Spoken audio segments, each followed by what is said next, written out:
On goes the switch, the arm moves across, turntable speeds at 33 1/3 RPM. It's such a beautiful moment. This should have a fragrant smell, but the beauty starts as the arm is lowered. Stylus lands gently onto the vinyl, a crackle as the stylus moves some more. Silence for a second or two, then the first notes of such a wonderful sound. Each movement brings more music, brings more enjoyment, can bring the listener to tears. It doesn't need a fragrant smell. So much enjoyment already. So, welcome to Acoustic Haven. I have to apologise to Michael Sidwell for not being able to be here last week. And so that's that done. And this week we have from Plymouth via London, or London via Plymouth, and now up in sunny Belfast, we have Steve Amos tonight, who's a comedy singer, songwriter. He's written songs such as Lullaby, Man of Our Dreams and Doctor. And some of you may not have heard them, but they were all top 10 hits, I'm told. His last album was in 2014 called Love, Death and Major Ailments. And that's on the Can't I Find It label. But I was handed this tonight, so I'm clinging on to mine for sheer death. So without further ado, I'm going to get myself and Dan to put our hands together and welcome Steve to the show. Right, thank you very much. Well, my name is Steve Amos. It's really great to be here at Acoustic Haven, and thanks to Mark and Darren for inviting me. They may not know quite what they've let themselves in for. As you can tell from the accent, I'm not originally from around here, but I've lived here since about 1997 with the family, brought the kids up here and everything, and probably never going back to my roots in England. And I love living in Northern Ireland. So as Mark said, I'm a sort of a singer-songwriter. I write nearly entirely comedy songs, some of them in particularly bad taste, some of them not quite such bad taste. And so without further ado, this is a song called The Doctor, which is pretty self-explanatory really. Had a phone call from the doc, which came as quite a shock because he only calls me now and again. He said, you got appendicitis and cystitis and mastitis, and that's fairly rare in post- and middle-aged men. Your test results are serious, I'm surprised you're not delirious or foaming from the mouth at the least.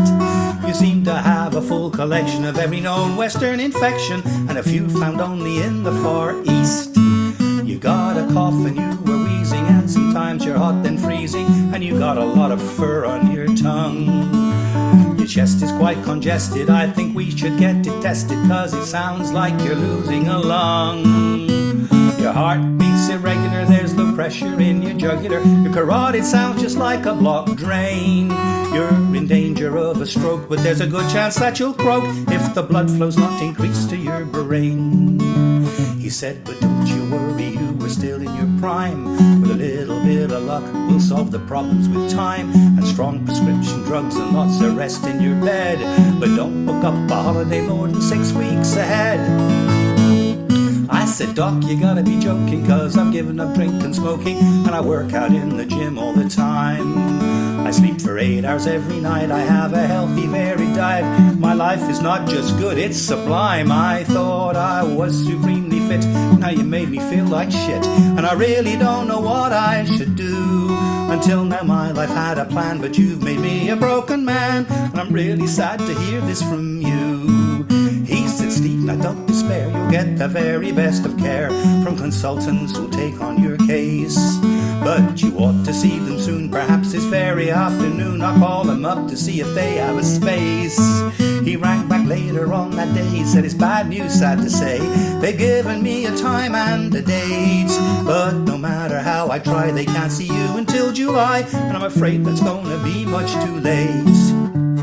This news almost threw me into terminal decline. I'd woken up that morning, I'd been feeling just fine.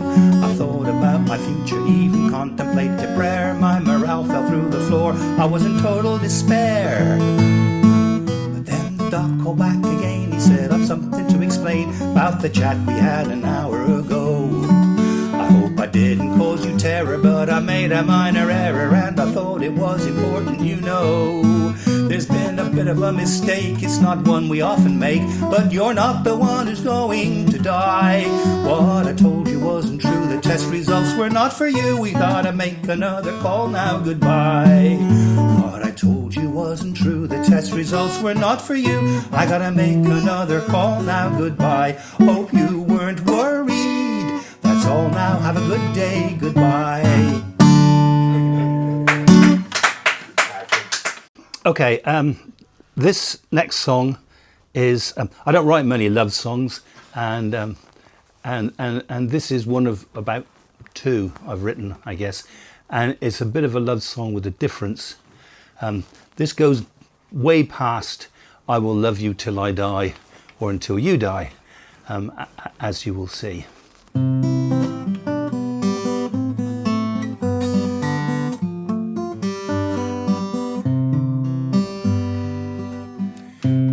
The flowers on your grave each Sunday morning, even though I know your body isn't there. 'Cause I took it from the coffin just before your funeral. Now it's in my basement in a rocking chair. We made a vow that we would always be together, and I don't see why in death that vow should change. This is the only way we can go on forever, though more conventional people may think that is strange. One day the authorities will surely come to get me, claiming that my actions are illegal or a sin, and at that time I will have to hand you over, though I'm not sure what condition you'll be in. Not leaving you at peace may appear misguided, but I still spend some hours with you each day. I know the conversations tend to be one-sided, but being with you is a comfort in some way. When I look back at all the times we spent together, my heart is filled with pleasure and delights. You were once quite chunky, now you weigh less than a feather. It's just sad I have to keep you out of sight. But I'm so happy that you are just one floor down. I can see you every single day. And until the time they come to break the door down, I'll always live my life this way. Your once full head of hair has now become quite wispy. Your clothes too large for your shrunken frame. You're slightly desiccated, maybe even crispy, but in my eyes you'll always be the same. These are the hands that used to fondle and to calm you if you'd had a tough or fractious day. And they are the same hands that I used to embalm you, to keep you fresh and save you from decay. The rumors going round can be really quite malicious.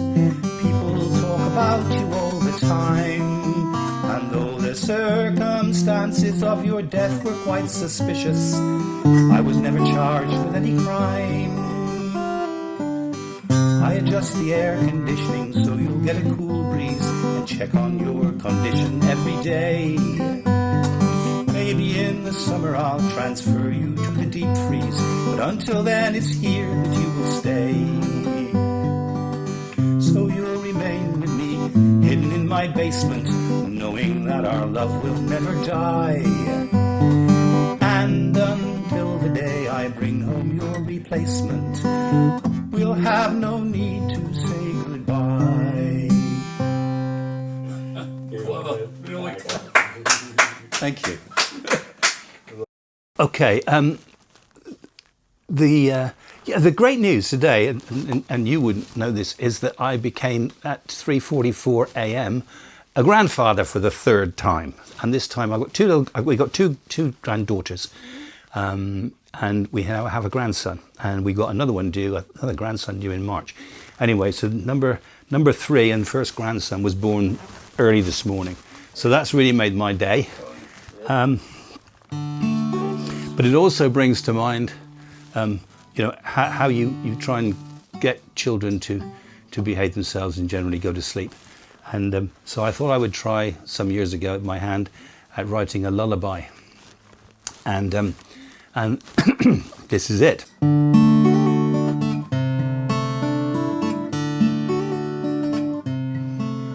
It's time to go to sleep, my little boy.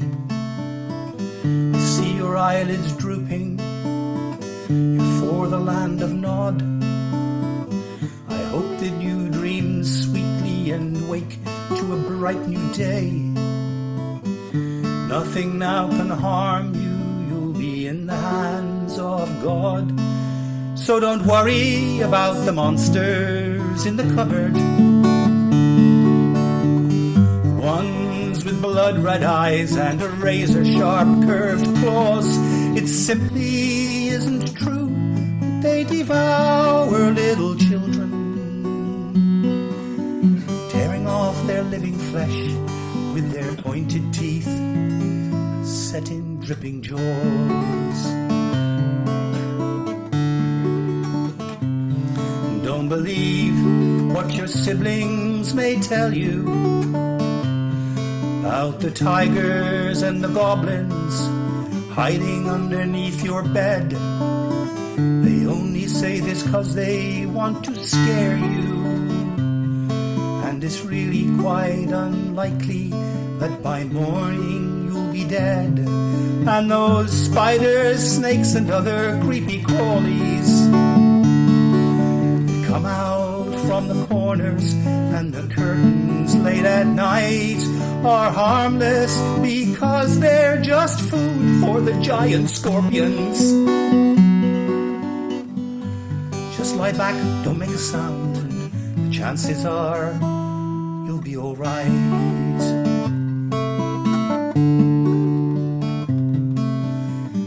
Zombies may seem threatening, but they are very slow.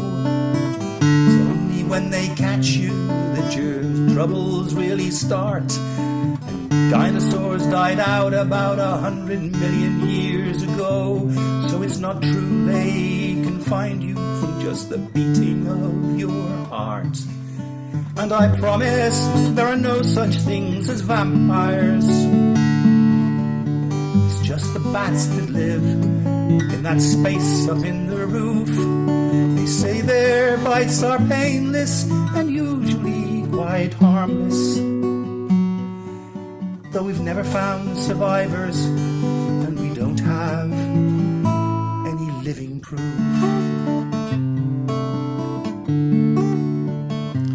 Pay no attention to your granny if she says she's seen a ghoul. It's just your Uncle Albert who does strange things with small kids. We used to just ignore him, but now it's out of hand. We have to acknowledge he's off the rails and on the skids.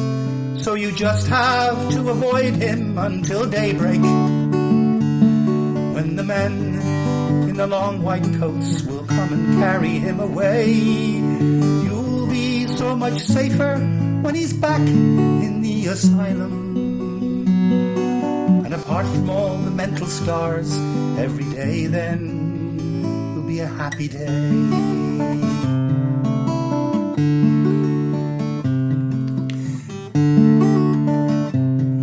And it's just a rumor that the house is haunted by your mother's second cousin who met that strange yet violent death. They found him chopped to pieces in the bathroom, but they recorded natural causes. He just died of lack of breath. So you really have no reason to be worried. Just lie back, close your eyes, give yourself up to your dreams. We're going down the pub, but it's only just round the corner.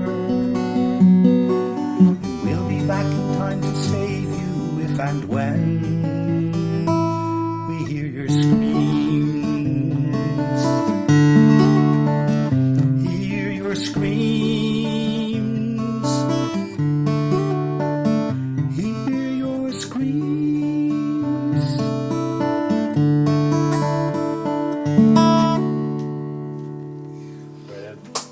Thank you. It's really nice to have, albeit a small, but a really receptive audience. It's just great. There are times when I play these, and you look down and you can see somebody, and then some of them are really enjoying it and are laughing, and others it's just stony faced. And then there's a challenge. Do you try to break the stony face in some way, shape, or form, right? Or do you just ignore them? And the real trick is just to ignore them, because all they do is make your energy levels drop, because you think, Anyway. Okay. I was mentioning earlier, which may have been off camera, I'm not too sure, that today I became a grandfather for the third time, and it really does bring home to you the joy that is family, and with that in mind, this is a song called Family.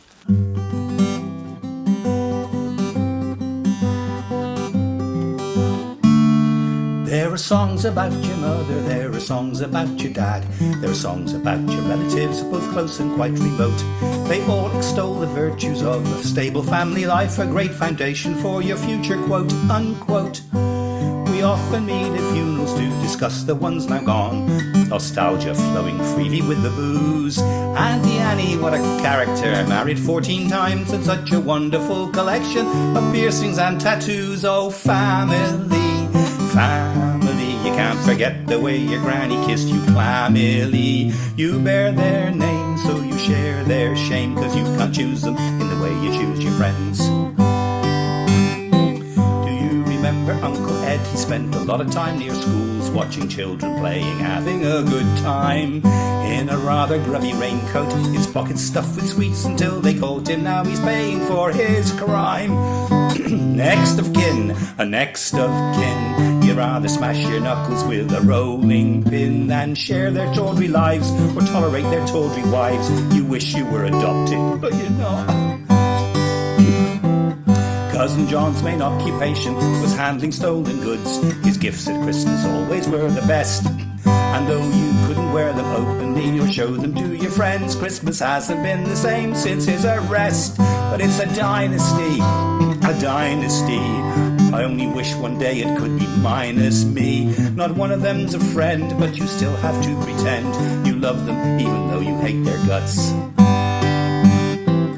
Sisters, brothers, uncles, nephews, it's always the same. It's your family, not your friends, that let you down.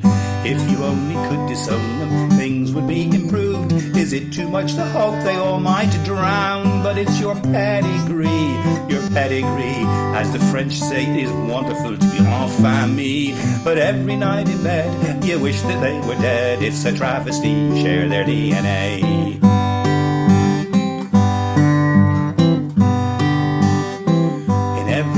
There's a skeleton, subterfuge and lies, bodies buried under concrete blocks. If you want to keep your sanity, you best not dig too deep, because it's just like opening up Pandora's box. Oh, family, family, less of a menage, more a menagerie. You pray, you plead, that they won't breed, that the current generation is the last. Your half-sister is a porn star, says she slept with Donald Trump, just when you thought things couldn't get much worse. This song's gone on for long enough, I'm sure you'll agree, and you'll be pleased to hear that this is the last verse. Oh, relationships, blood relationships, every day you pray for the apocalypse. If only they would die, or maybe move to Uruguay. Being with them is too much to bear. Life would be easier if none of them were there. Which you might want to turn this whole set from 5 into 4. But this is called. I used to call this just prison song, and then a friend of mine then videoed it at one of the Lagan sessions, and because he didn't know what I called it, because I didn't really introduce it as such, he just christened it Cellmates, which was a much better title.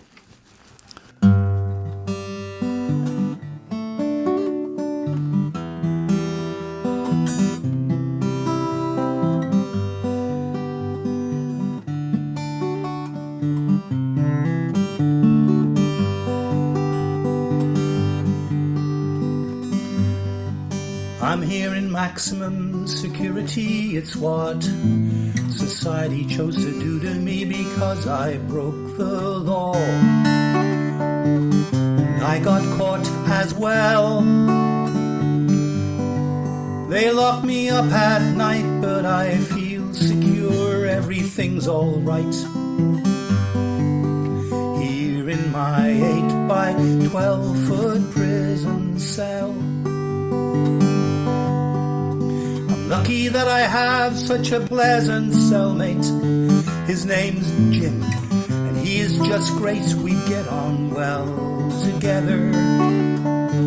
Despite the confined space, he's shaven, headed, and he's heavily tattooed, but it's all quite tasteful, nothing crude. And in a certain light, when I look at him, I can see your face. There are times I feel like a Cistercian monk when I lie here in the lower bunk, but Jim comes to my rescue when I need someone to hug. He teaches me a lot, although he's never pedantic. In his own sweet way, he can be romantic. To me, he's so much more than just a psychopathic thug. Like you, he can be warm and tender, and even though he's technically not the right gender, in the dark he looks and feels like you, and he can do a lot of things that you can't do. But I'm safe with him, I feel protected, and if I get unhappy or dejected, Jim is always there for me. Lend a helping hand. He's never nasty, he's always nice, though his protection comes at a certain price. I won't elaborate on that anymore, because I'm sure you understand. So here in this house of correction, I can count on his undying affection. Even if I wanted to, I could not break free, because he can get insanely jealous. I'm careful not to look at any other fellas, cause he has very few possessions in here, and the prize one must be me. So Jim is an enduring friend, but all good things must come to an end. My sentence will be over soon. I'm getting out next Friday afternoon.